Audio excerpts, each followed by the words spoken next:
গণহত্যাকারী আওয়ামী লীগের বিচার ও তাদের রাজনৈতিক কার্যক্রম নিষিদ্ধের দাবিতে ৩০ এপ্রিল বুধবার বেলা ৩:৩০টায় বগুড়া শহরের শহীদ টিটু মিলনায়তনে বিক্ষোভ সমাবেশের আয়োজন করে জাতীয় নাগরিক পার্টি।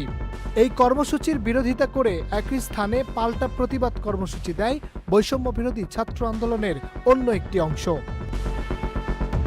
বিকেল ৫টার দিকে জাতীয় নাগরিক পার্টির উত্তরাঞ্চলের মুখ্য সংগঠক সার্জিস আলম, যুগ্ম সদস্য সচিব তাহসিন রিয়াদ সহ কেন্দ্রীয় নেতারা মঞ্চে ওঠেন।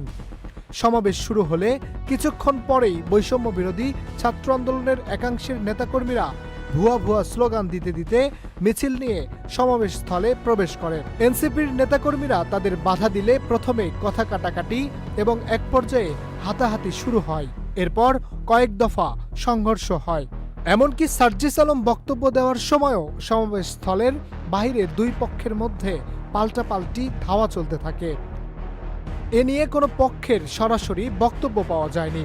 এর আগে সমাবেশে প্রধান অতিথির বক্তব্যে সার্জিস আলম বলেন, আওয়ামী লীগ এই দেশে আর রাজনীতি করতে পারবে না। তাদের যেখানে পাওয়া যাবে সেখানেই প্রতিহত করা হবে। বগুড়া থেকেই প্রতিরোধের সূচনা হবে।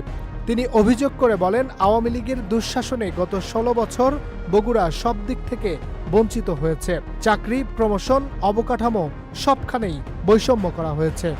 বিগত ১৬ বছরে যেই জেলার নাম শুনলে উন্নয়ন বাজেট বিভিন্ন জায়গায় প্রমোশন থেকে শুরু করে অগ্রগতিতে নাম কেটে দেওয়া হয়েছে, সেটি হচ্ছে এই বগুড়া জেলা।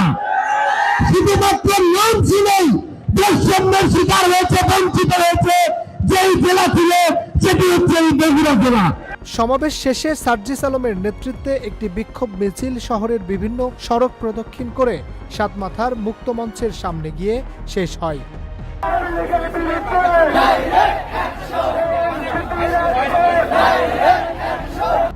Harunur Rashid, channel I.